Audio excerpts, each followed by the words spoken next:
Why did Israel and the US destroy the UN's aid system in Gaza? Well, to replace it with this. حسبنا الله ونعم الوكيل على كل سبب.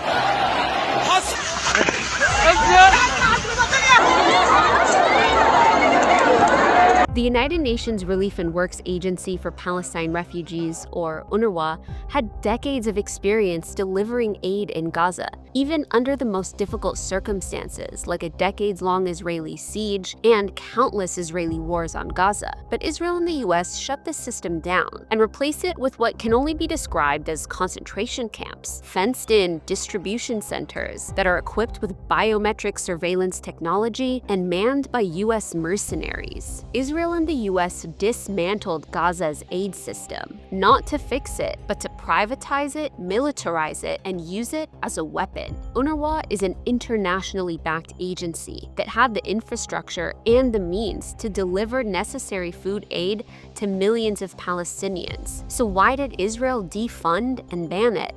When Israel was created in 1948, it forcibly expelled 750,000 Palestinians from their homes and land. The United Nations responded by creating a political agency to find a durable solution, as well as to provide for them health, education, and shelter in the form of UNRWA. By the 1950s, UNRWA was operating in 58 Palestinian refugee camps across the region.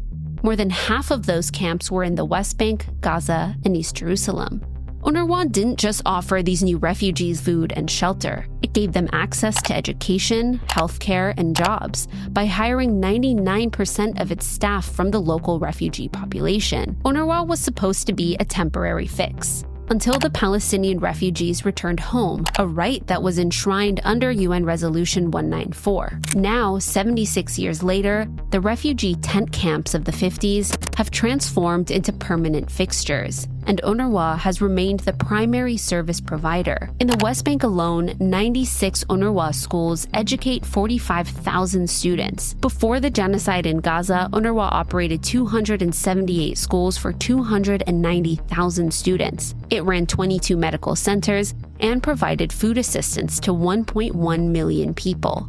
Israel has made a systematic effort to attack UNRWA in an attempt to dismantle the right of Palestinian refugees, as well as the right to return. Over the years, Israeli authorities have repeatedly pushed for UNRWA's dismantling, accusing it of promoting anti-Semitism in its schools and perpetuating the narrative that it's a front for Hamas. During its genocide in Gaza, it killed over 200 UN staff in airstrikes and bombed 70% of UNRWA-run schools. But it didn't stop there. Israel accused a number of UNRWA staff of participating in the October 7th attacks. Despite Israel not presenting any evidence to back its claims, the world listened. And within a matter of hours, and without any investigation into the Israeli allegations, a number of countries jumped to pull their funding from the agency, including the United States, UNRWA's top donor.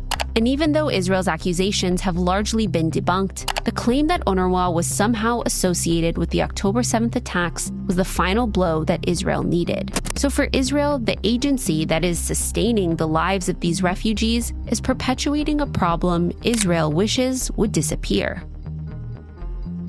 Now with the genocide in Gaza, a unique opportunity has arisen for Israel to do away with the very refugees themselves, take more Palestinian land, and dismantle the organization keeping Palestinian refugees alive once and for all. ואי אפשר יהיה לנצח את המלחמה אם אנחנו לא נשמיד את אונר"א. וההשמדה הזו חייבת להתחיל מיד. UNRWA is an obstacle to the ethno-nationalist plans of Israel, and now sees its opportunity with the wholesale destruction of Gaza of expediting that, and one of the things standing in their way is the survival of UNRWA.